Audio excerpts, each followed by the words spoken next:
സിംഹഗർജനം എന്ന നിലയിലുള്ള സംസാരവും ഒരു കുഞ്ഞാടിൻ്റെ സൗമ്യതയും ഒരു പ്രാവിൻ്റെ നിഷ്കളങ്കതയും പാമ്പിൻ്റെ ബുദ്ധിയും ക്രിസ്തു പറഞ്ഞിരിക്കുന്നത് പോലെയെല്ലാം നമുക്ക് വാര്യാപുരം യോനാച്ചൻ എന്ന എം.എസ്. ജോണിൽ കാണാം.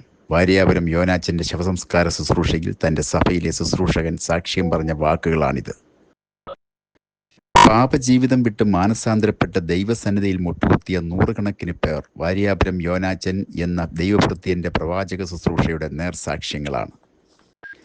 Robert F. കുക്ക് എന്ന ആദ്യകാല മിഷണറിയുടെ കൈക്കീഴിൽ സ്നാനമേറ്റ മാടപ്പള്ളിൽ സ്കറിയ മറിയാമ്മ ദമ്പതികളുടെ പുത്രനായി ജനിച്ചു. ആത്മീയ ജീവിതത്തിന് അമിതമായ പ്രാധാന്യം നൽകാത്ത ബാല്യ കൗമാര യൗവന ജീവിതം, AVT കമ്പനിയിലെ ജോലി, ഒപ്പം രാഷ്ട്രീയ പ്രവർത്തനവും.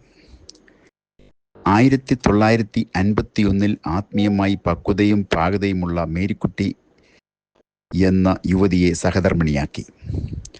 ജീവിതം മുന്നോട്ട് നീങ്ങവേ യോനാച്ചൻ തൻ്റെ റായ്പൂരിലുള്ള സുവിശേഷകനായ സഹോദരൻ പാസ്റ്റർ M.S. ശൗമേൽ ആത്മഭാരത്തോടെ യോനാച്ചനൊരു കത്തെഴുതി.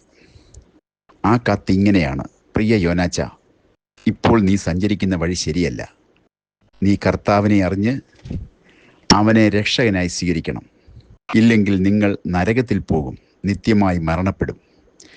ഈ കത്ത് വാര്യാപുരം യോനാച്ചന് ഇഷ്ടപ്പെട്ടില്ല. എങ്കിലും സഹോദരൻ അയച്ച കത്താകയാൽ ഒരു മുറി അടച്ച് 4 ദിവസങ്ങൾ പ്രാർത്ഥനയിൽ തിരികെ അറിയാനായി പ്രാർത്ഥിച്ചു കൊണ്ടിരുന്നു. ആ 4 ദിവസങ്ങൾ അദ്ദേഹത്തിൻ്റെ ജീവിതത്തിൽ വലിയ മാനസാന്തരത്തിനിടയായി.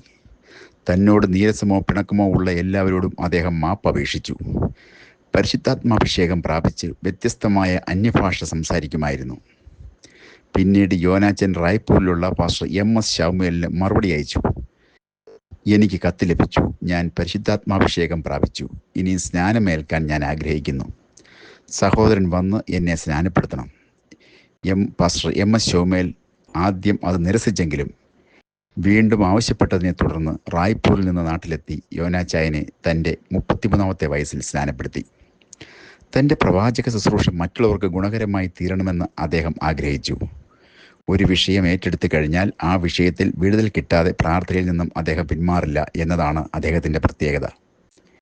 ദൈവിക രോഗശാന്തിയിൽ വിശ്വസിച്ച യോനാച്ചൻ മരിക്കുന്നതുവരെ മരുന്നുകൾ എടുത്തിരുന്നില്ല. ദീർഘനാളത്തെ എൻ്റെ ശുശ്രൂഷയിൽ ഒരിക്കൽ പോലും ഞാൻ ഉഴപ്പി ഒരു ശുശ്രൂഷ ചെയ്തിട്ടില്ല. സ്ഥാനമാനങ്ങൾക്കോ ദ്രവ്യാഗ്രഹത്തിനോ ഞാൻ ശുശ്രൂഷിച്ചിട്ടില്ല. കർത്താവ് തന്നതായ ശുശ്രൂഷ രാപ്പകലില്ലാതെ ചെയ്തു.